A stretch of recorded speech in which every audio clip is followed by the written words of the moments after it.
씨를 마음에 뿌리는 예수님이라는 제목으로 하나님 말씀을 전하겠습니다. 예수님은 주로 갈릴리 지역에서 사역을 하셨습니다. 가는 곳마다 수많은 사람들이 따라다녔죠. 가는 곳마다 회당에 들어가서 말씀을 가르치고 병든 자를 고치시고 귀신을 내쫓으셨습니다. 그런데 바리새인들과 종교 지도자들은 예수님이 귀신의 왕인 바알세불을 힘입어 귀신을 내어쫓는다라고 비방합니다. 예수님은 그들을 향해서 독사의 자식들아 라고 매우 강하게 책망하시고, 그리고 이때로부터 예수님은 말씀을 바로 말씀하지 않고 비유로 말씀하십니다. 왜 비유로 하시죠? 하나님의 나라의 비밀을 감추시며 말씀을 전하십니다. 그 첫 번째 이야기가 우리가 잘 알고 있는 이 씨 뿌리는 비유부터 예수님은 비유로 말씀합니다.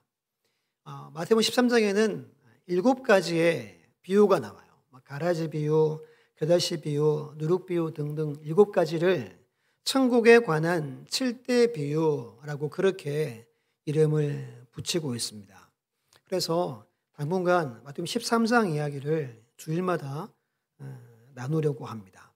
우리 먼저 1절, 2절 말씀을 한 번 더 같이 한 목소리로 읽어보겠습니다. 시작. 그날 예수께서 집에서 나가사 바닷가에 앉으심에 큰 무리가 그에게로 모여들거늘 예수께서 배에 올라가 앉으시고 온 무리는 해변에 서 있더니. 아멘. 이날도 많은 사람들이 몰려왔습니다. 예수님은 바닷가에 있는 어디에 오르셨어요? 배에 오르셔서 앉으시고, 사람들은 어떻게 했대요? 해변가에 서서 말씀을, 즉 비유의 말씀을 가르치고 듣기 시작했다는 겁니다. 이 당시 관례는 선생님은 앉아 있고 학생들은 서 있었어요. 지금하고는 이제 정반대의 모습이죠. 배에 앉으신 예수님은 누구나 들어도 알 수 있는 어떤 사람이 농부가 씨를 뿌리는 이야기를 합니다. 4가지 밭이 나옵니다. 길가, 흙이 얕은 돌밭, 가시떨기 밭, 좋은 땅에 떨어진 밭이 나옵니다. 첫 번째는 길가입니다. 밭 사이에 있는 좁은 길을 말하죠. 쟁기질을 한 번도 하지 않은 건조한 기후에 매우 단단해져 버린 땅을 말합니다. 여기에도 씨앗이 간혹 떨어진다는 거죠. 그런데 이곳에 떨어진 씨앗은 그 땅을 뚫고 들어갈 수 없어서 씨앗이 죽어 싹을 내지 못하고 발표 없어지거나 새들이 먹어버리는 땅이라고 말합니다. 두 번째 땅은 흙이 얕은 돌밭입니다. 이 팔레스틴 지역은 그 바닥이 석회 반석으로 보통 이루어졌대요. 거기 위에 한 2에서 30cm 정도 얕은 흙이 덮여 있는 땅이 많대요. 그러면 처음에는 이렇게 뿌리를 내려서 싹을 틔우지만 수분이 없어서 해가 뜨면 곧 시들어 말라 죽어버리는 두 번째 땅을 말합니다. 세 번째는 무슨 땅이죠? 가시떨기입니다. 가시가 나 있는 식물과 엉겅퀴가 쓸모없는 잡초들이 부성한 밭을 말합니다. 2가지를 방해합니다. 영양분을 다 빼앗아가고 이 잡초들이 자라서 햇볕을 가려서 식물들이 제대로 자라지 못하게 하는 땅이 바로 가시떨기입니다. 마지막은 어떤 땅이죠? 좋은 땅입니다. 비옥한 땅이죠. 건강하게 자라서 열매 맺는 땅을 말합니다. 예수님은 이런 땅에서 자란 열매가 씨앗이 30배, 60배, 100배의 결실을 맺는다라고 오늘 말씀합니다. 누가복음 8장 8절에서 좀 간단하게 말합니다. 100배의 결실을 한다라고 말합니다. 성경에서 100배는 하나님의 넘치는 축복을 상징합니다. 하나님의 축복이 넘치게 된다라는 걸 말하는 겁니다. 그러면 씨앗은 여러분 하나님의 말씀이에요. 천국 말씀이라고 그래요. 복음을 말하고 밭, 토양은 인간의 마음이라고 말합니다. 우리 화면을 보시고 누가복음 8장 12절을 함께 읽어봅니다. 시작.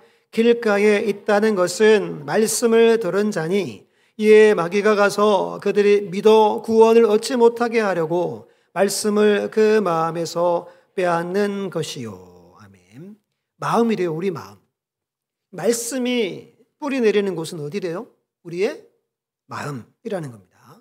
씨 뿌리는 자는 오늘 말씀 밑에 보면 37절 보면 인자라고 나옵니다.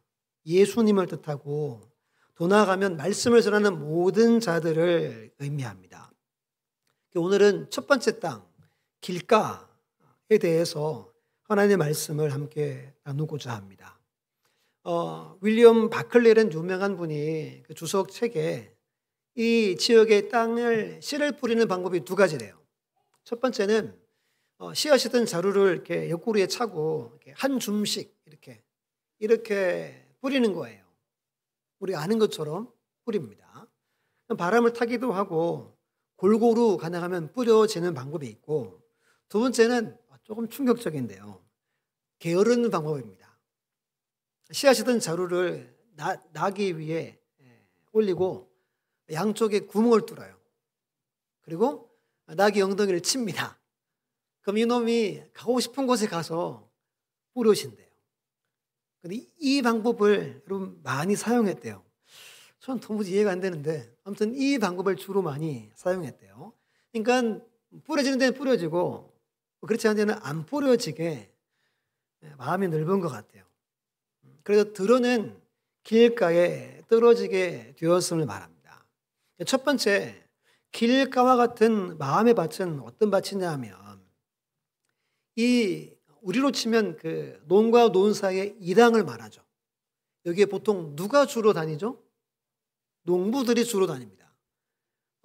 식물들은 뭐 소리 듣고 자란대요? 농부의 발자국 소리. 그래서 크기는 농부가 아주 많이 다녀서 이미 굳어 있고 딱딱한 길을 말합니다. 여러분, 이것은 단단해질 때까지 단단해진 강팍한 마음을 말해요. 굳은 땅처럼 굳어버린 마음, 고집스러운 마음, 닫혀진 마음, 교만한 마음, 그래서 복음, 천국의 말씀, 이 들어가지 않는 싹을 틔울 수 없는 딱딱한 마음을 말합니다. 출애굽기 32장 9절 말씀 말합니다. 내가 이 백성을 보니 목이 뻣뻣한 백성이로다. 스데반도 설교했죠. 사도행전 7장 51절에 목이 곧고 마음과 귀에 할례를 받지 못한 사람들아. 이 모습이 완악한 마음이라고 몇 주 강조했던 이야기 기억나시죠? 길가와 같은 마음밭은 교만한 마음, 굳어진 마음, 닫혀진 마음, 완악한 마음을 뜻합니다. 그러면 왜 그러면 여러분 길가와 같은 마음의 밭이 되어버릴까요? 왜 완악해지고 강박해지고 굳어질까요? 네 가지 원인이 있습니다. 첫 번째는 바로 죄입니다. 여러 이유가 있지만 가장 치명적인 이유는 죄 때문에 우리의 마음이 점점 굳어집니다. 죄는 인간의 마음을 강팍하게 만듭니다. 길가와 같아서 누구나 지나갈 수 있는 땅이죠. 수많은 죄악의 발자국들이 이곳을 지나가며 죄가 심기워지는 마음을 말합니다. 울타리가 없어요. 노출되어 있습니다. 온갖 종류의 죄악이 그 마음을 지나갈 수 있는 상태를 말합니다. 죄가 들어오면, 여러분 죄를 지으면 마음은 점점 굳어져 가고 점점 강팍해져 갑니다. 두 번째는 경험입니다. 경험.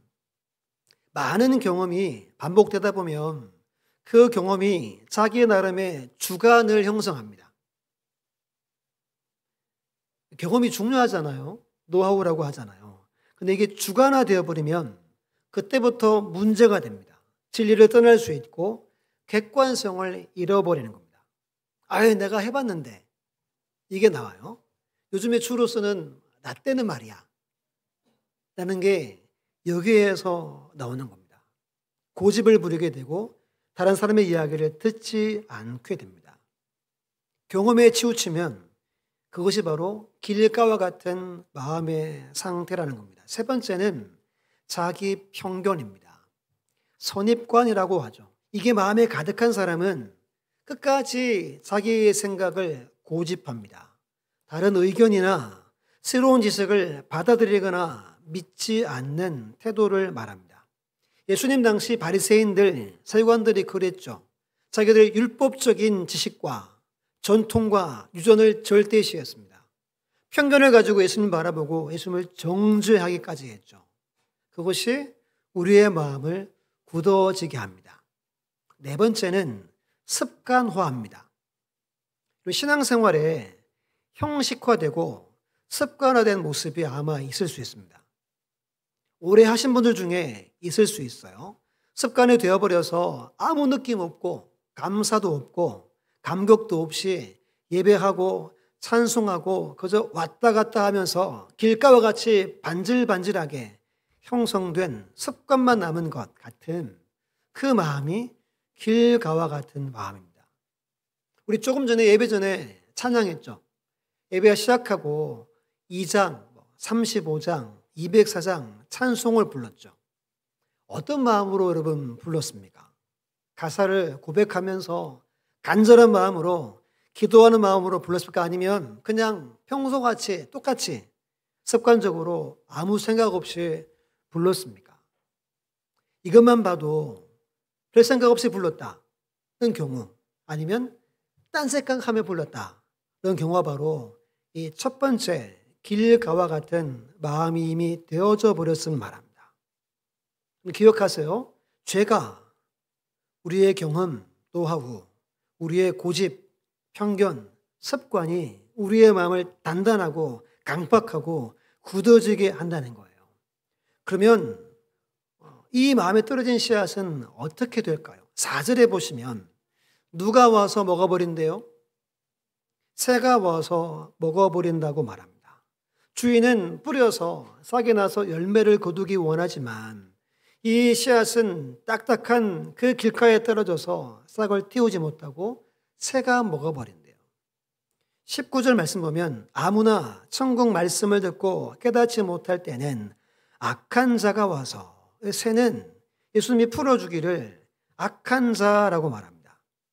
우리 화면을 보고 마가복음 4장 15절 말씀을 함께 읽습니다. 시작. 말씀이 길가에 뿌려졌다는 것은 이들을 가리킴이니 곧 말씀을 들을 때에 사탄이 즉시 와서 그들에게 뿌려진 말씀을 빼앗는 것이요. 아멘. 새는 악한 자, 그리고 누구라 그래요? 사탄이 와서 즉시 말씀을 빼앗아가 버린다라고 말합니다. 유명한 C.S. 루이스의 스크루 테이프의 편지라는 작은 책이 있습니다.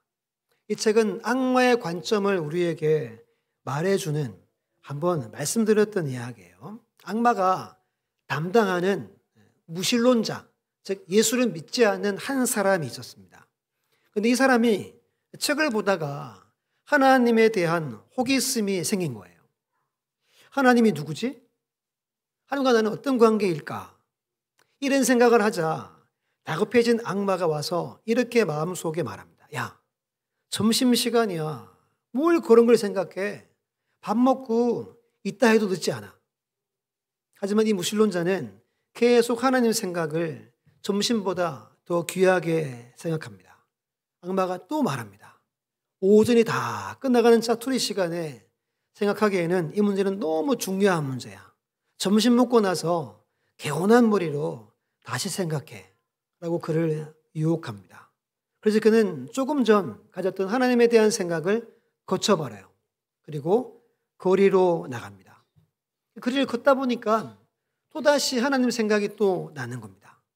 어렴풋이 생각이 나자 즉시 마귀가 찾아와서 또 속삭입니다. 야, 보이지 않는 하나님에 대한 추상적인 생각을 가지는 것이 무슨 소용이 있어?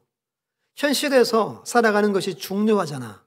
이런 생각은 네 인생에 아무런 소용이 없어. 빨리 집에 나가자 라고 속삭입니다. 결국 이 무신론자는 하나님에 대한 생각을 접어버립니다. 아무리 없는 것처럼 집으로 돌아가 버립니다. 이게 이 이야기의 끝입니다. 성도 여러분, 오늘 우리 각자의 마음 속에서도 이런 일이 얼마나 많이 일어납니까? 하루하루 살 때 하나님이 생각 주시고 마음 주시는 것들을 그냥 지나쳐 버릴 때가 얼마나 많습니까? 이것이 오늘 첫 번째 비유, 악한 자가 와서, 사단이 와서 그 선한 생각, 아버지의 마음을 빼앗아가 버린다는 거예요. 왜 그렇대? 우리 마음이 굳어져 있고 강팍하고 완악해져서 그렇다는 겁니다. 그럼 여러분 어떻게 해야 할까요? 이 세 가지가 중요합니다. 어떻게 해야 할까요? 우리 작은 첫 번째 함께 읽어볼게요. 영적 밭갈이를 시작. 영적 밭갈이를 해야 한다. 이걸 다른 말로 하면 회개입니다. 회개. 회개의 불도저로 우리의 굳어져 있는 마음들을 갈아엎어야 합니다. 그럼 회개 외에는 여러분들의 마음을 변화시킬 수 있는 것이 없어요. 회개의 불도저로 밀어버리고 갈아엎어야 합니다. 우리는 나도 모르는 사이에 무뎌지고 딱딱한 마음을 갖고 살아갑니다. 판단하고 정죄하죠. 이것을 회개로 영적 밭갈이를 해야 함을 말합니다. 하나님 말씀이 이렇게 말하면 예레미야 4장 3절 말씀에 너희 묵은 땅을 갈고 가시덤불에 파종하지 말라. 호세아 10장 12절에 말합니다. 너희 묵은 땅을 기경하라라고 강력하게 경고합니다. 묵은 땅, 굳어온 땅을 기경하고 갈아엎어야 합니다. 하나님 앞에 우리의 죄를 회개하고 영적으로 무력했던 나의 모습을 회개하고 은혜 받는 일에 무관심했던 나의 모습을 회개하고 고집과 편견에 사로잡혔던 나의 모습을 회개하고 형식화되고 습관화된 나의 신앙생활을 회개해야 한다는 말씀입니다. 누구 말씀이죠? 하나님 말씀입니다. 우리 이사야 57장 15절 말씀을 함께 천천히 크게 한번 읽어봅니다. 시작.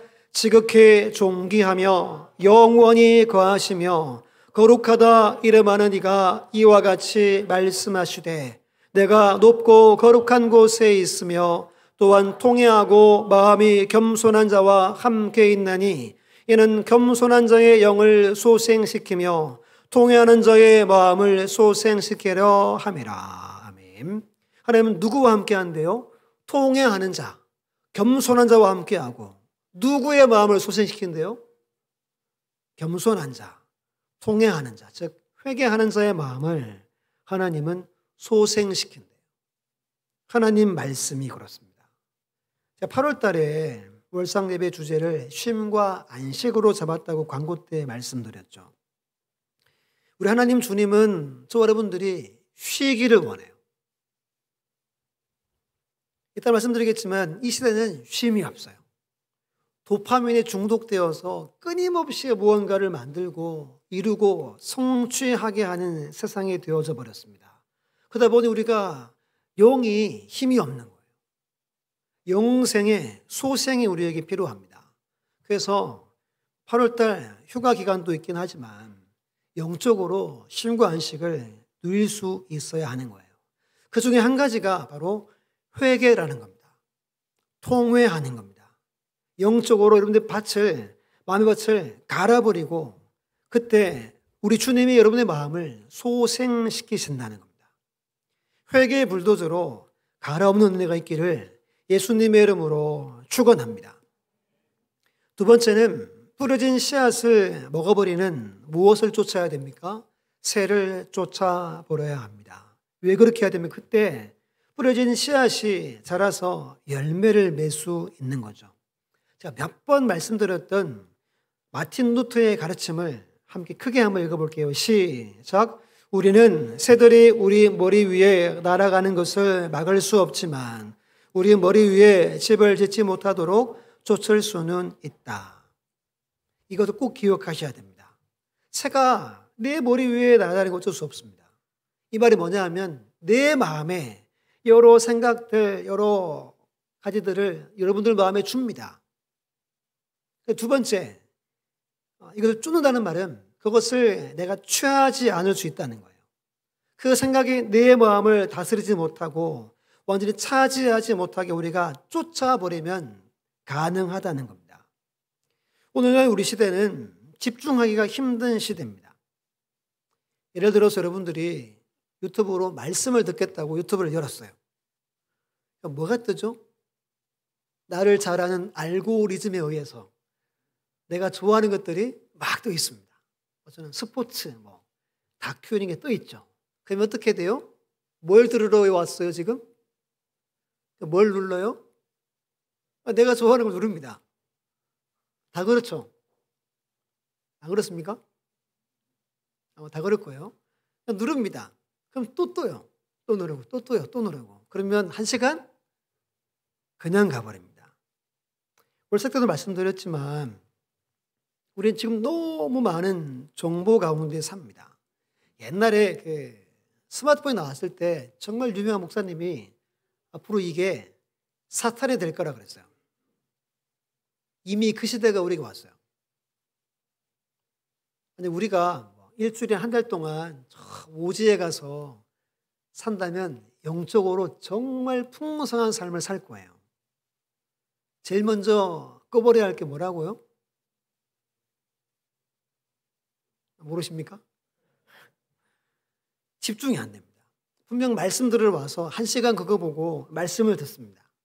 말씀이 귀에 들어오지 않습니다. 집중이 안 됩니다. 너무 우리가 짧은 영상을 좋아하다 보니까 또 말씀이 너무 깁니다. 이게 한 5분이면 좋았을 텐데 3분이면 좋았을 텐데 하는 생각들이 이미 우리를 지배하고 있습니다. 이런 생각들을 거부하고 쫓아버려야 한다는 거예요. 설교를 준비하다 이런 생각이 들었습니다. 여러분, 문화를 걸러내야 돼요. 내가 좋아하는 노래, 영화라도 내 영적으로 도움이 되는지 안 되는지를 살펴보고 이것을 해야 한다는 겁니다. 과감하게 쫓아버려야 돼요. 물리쳐버려야 됩니다. 그래야 여러분들이 영적으로 살 수 있고 소생할 수 있어요. 이건 누구나 할 수 있는 거예요. 꺼버리거나 아니야 물러가 할 수 있다는 거예요. 이걸 하지 않으면 점점 우리는 굳어져 버린, 아무리 말씀을 들어도 말씀이 들리지 않는 강팍한 인생을 살아가게 될 수 있다는 겁니다. 이게 두 번째예요. 우리 세 번째는 함께 읽어봅니다. 시작. 말씀과 기도로 날마다 깨어 있어야 한다. 아멘. 이번 올림픽 개막식을 혹시 새벽에서 안 보셨겠죠? 저도 보진 않았는데 너무 시끄러워서 여러 가지를 찾아보다가 이건 좀 아닌데 우리나라 이름 바꾼 것도 거의 고의적으로 바꿨다 이런 이야기들이 지금 많죠. 개막식 내용을 보시면 그 나라의 정체성을 여러분 일부러 이걸 여러분 얼마나 준비합니까? 이틀 만에 준비하는 게 아닙니다. 수년 동안 준비하는 거예요. 이 말은 프랑스라는 나라의 정체성을 보여준 겁니다. 서방 세계의 방향을 보여주는 거예요. 반기독교, 반성경적인 이야기를 다 담아놨죠. 처음부터 끝까지 정상적인 게 없습니다. 특히 모든 장면에 누가 나와요? 드래그 퀸이라고 여장 남자들이 모든 장면에 다 나옵니다. 여러분 영어로 LGBTQ라는 게 있습니다.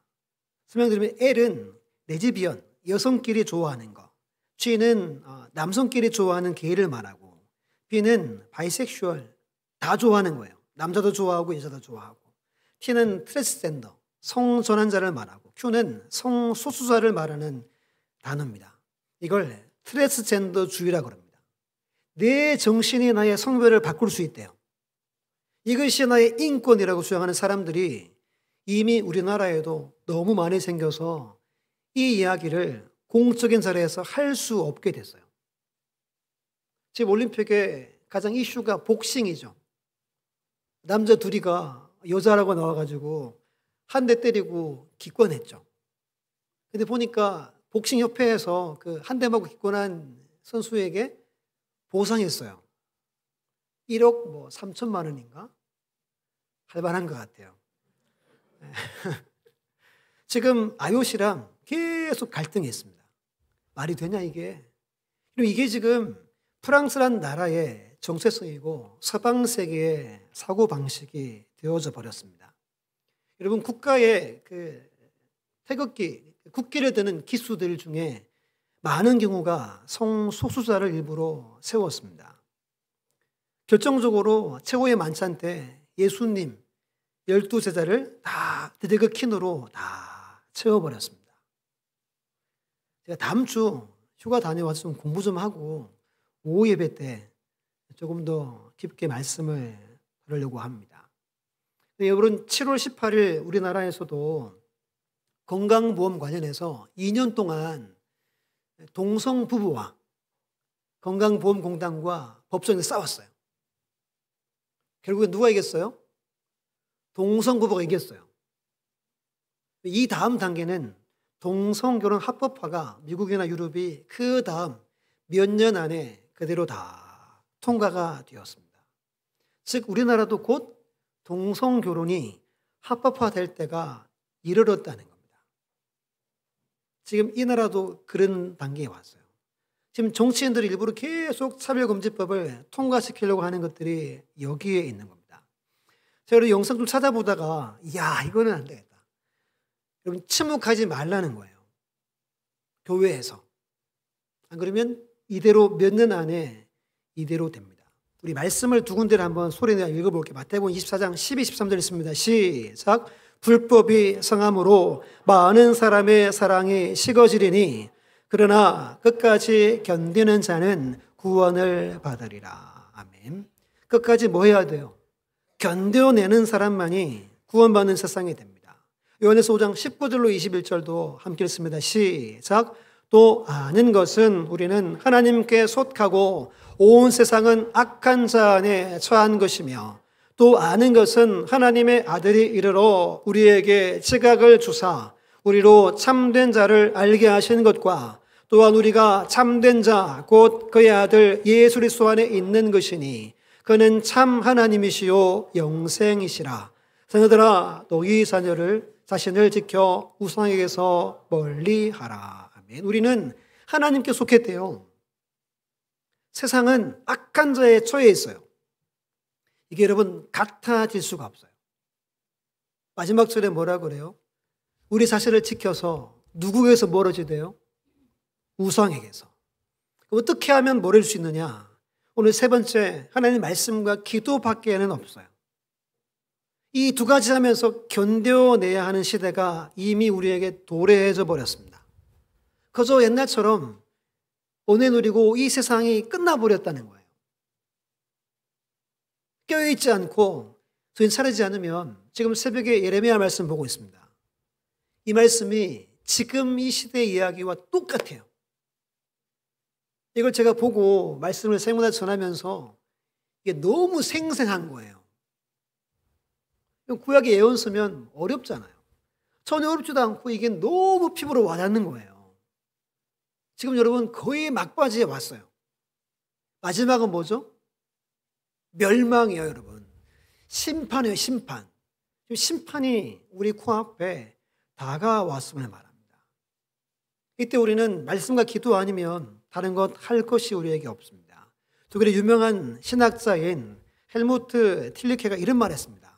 우리가 최소한 하루에 15분가량 좋은 땅이 되기 위해서 자기를 갈아엎는 고통을 가지지 못하면 그리고 하나님의 씨가 바다르지 않도록 하기 위해 애쓰지 않는다면 그러한 사람의 마음은 조만간 길바닥이 되어버리고 말 것이다 그랬습니다.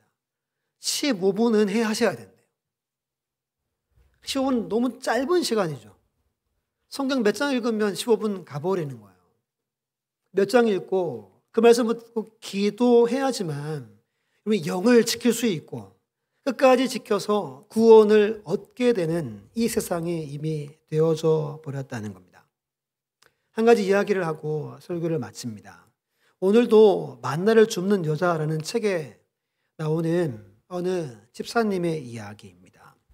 아버지가 음대 교수여서 어릴 때부터 피아노를 쳐서 피아노를 전공하고 나중에는 MBC 드라마 작가도 하고 결혼하고 미국으로 이민을 갑니다. 두 자녀를 키우다가 공부를 잘했던 것 같아요. 갑자기 한의대를 들어가가지고 한의사가 됩니다. 얼마나 세상적으로 성공한 여자 집사님이에요. 근데 갑자기 큰딸이 말기암 판정을 받습니다. 의학적으로 불가하게 됩니다. 근데 이 딸이 너무 신실한 크리스찬이었어요. 하나님 보시기에 너무 예쁘고 신앙생활을 잘했어요. 이거 이해가 안 되는 거예요. 신앙이 없는 것도 아니고 너무 예쁜 딸인데 갑자기 말기암, 이제 뭐 몇 개월, 며칠밖에 못 사는 겁니다. 맨날 눈물로 우리 딸 어떻게, 우리 딸 어떻게 울부짖으며 막 부르짖습니다. 근데 이 딸이 그런 말하면 엄마 미안해. 난 하나님의 딸이야. 하나님의 딸이야. 엄마가 뭐라고 하는지 아세요? 야, 너를 이렇게 만든 그 하나님이 너는 좋니? 쏘아붙입니다. 넌 누가 뭐래도 내 딸이야. 이렇게 27살에 죽습니다.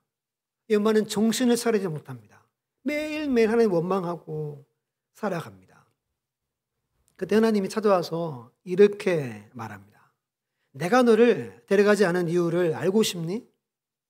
넌 너를 데려가라고 말했지.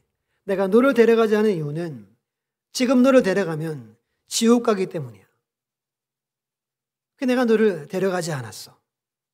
너를 지금 데려가면 영원히 딸을 만날 수 없어. 그래서 내 딸을 먼저 데려온 거야. 그래 너도 이제부터 천국에 갈 수 있는 사람으로 살아야 돼. 그래야 내 딸을 만날 수 있어. 이분이 충격을 받습니다. 어릴 때부터 신앙을 가졌고 교회를 다녔습니다. 하지만 이름뿐인 크리스찬이었습니다. 이 음성을 듣고 미국 생활을 다 접어버리고 한국으로 돌아옵니다. 교회를 정하고 다니다가 큐티를 하는 권사님들을 만납니다. 같이 말씀을 묵상하는 거예요. 그러면서 이 마음이, 이 영이 되살아납니다. 길가와 같이 굳어있는 마음이 매일매일 큐티를 하면서 소성케 됩니다. 우리 시편 19편 7절 8절 말씀을 함께 읽습니다. 시작. 여호와의 율법은 완전하여 영혼을 소성시키며 여호와의 증거는 확실하여 우둔한 자를 지혜롭게 하며 여호와의 교훈은 정직하여 마음을 기쁘게 하고 여호와의 계명은 순결하여 눈을 밝게 하시는 도다. 아멘. 아멘입니까? 하나님의 말씀이 아니면 우리의 영혼을 살아날 수 없어요. 우둔한 우리가 지혜를 얻을 수 없고 그 말씀이 내게 임할 때 기쁨이 회복되고 순결한 말씀이 내게 임할 때 우리의 눈이 밝아지는 겁니다. 그 뒤로 하나님이 이 집사님에게 너 좋아하는 딸을 위해 기도해 본 적이 있지. 지금 이 땅에 내가 사랑하는 자녀들이 죽어가고 있어. 네가 그들을 위해 기도해 줄 수 있겠니? 말씀을 듣고 그 뒤로 큐티 사역자가 됩니다. 그래서 방금 보여드렸던 이 책을 출간하기에 이르게 됩니다. 이분이 이렇게 말합니다. 다시는 기뻐할 일이 없을 줄 알았는데 내 마음에 기쁨이 차오르기 시작했다. 다시는 감사할 일이 없을 줄 알았는데 모든 일이 감사했다. 어떻게 세례 같던 내가 그리스도의 신부를 꿈꿀 수 있었는지 내 삶에 기적이 일어난 것 같다. 하지만 난 그 이유를 안다. 말씀으로 내 영혼이 소생되었기 때문이다. 말씀은 이렇게 읽으면 읽을수록 놀라운 힘이 있다라고 고백합니다. 그리고 우린 두 가지에 힘써야 됩니다. 하나님의 말씀이 내 안에 심기워지도록 그때 말라 비틀어진 우리의 굳은 마음들이 심령의 은혜의 강비가 내리고 소성케 되는 겁니다. 상처받은 완악한 마음이 치유되고 우리의 마음을 옥토로 바꾸어 주십니다. 여러분 다시 말씀을 붙드십시오. 말씀을 수련회에 읽으시고 묵상하시고 필사라도 하시고 그 말씀이 여러분의 심령 가운데 임하여 마음을 갈아엎는 역사가 있기를 예수님의 이름으로 축원합니다. 그 다음 한 가지는 기도하는 겁니다. 더워서 기도하기도 참 힘들죠. 시원하게 해놓고 꼭 기도하셔야 됩니다. 뭘 기도해야 되냐면 하나님 나를 깨트려 달라고 기도하세요. 우리 힘으로 나를 못 깨트려요. 근데 우리의 마음은 계속 길가와 같은 굳은 마음으로 가게 되어 있어요. 날마다 기도할 때마다 하나님 내 마음을 깨트려 주십시오. 성령이여 내 마음을 부셔뜨려 주십시오. 라고 끊임없이 기도하셔야 돼요. 그때 영적인 발갈이가 일어나서 우리의 마음이 옥토와 같은 마음이 되게 됨을 믿으시기를 바랍니다. 여러분, 비유의 첫 번째가 오늘 이 비유라 그랬죠.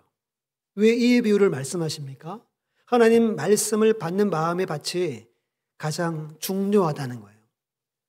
아버지 말씀을 받고 말씀에 순종하고 말씀대로 살아가는 것이 하나님 나라의 백성의 가장 중요한 모습이라고 우리에게 말씀하고 있는 겁니다. 아까 앞에서 C.S. 루이스의 이야기를 들었죠. 하나님을 생각했는데 사단이 주는 생각 때문에 그냥 아무리 없는 것처럼 집에 돌아가 버렸습니다.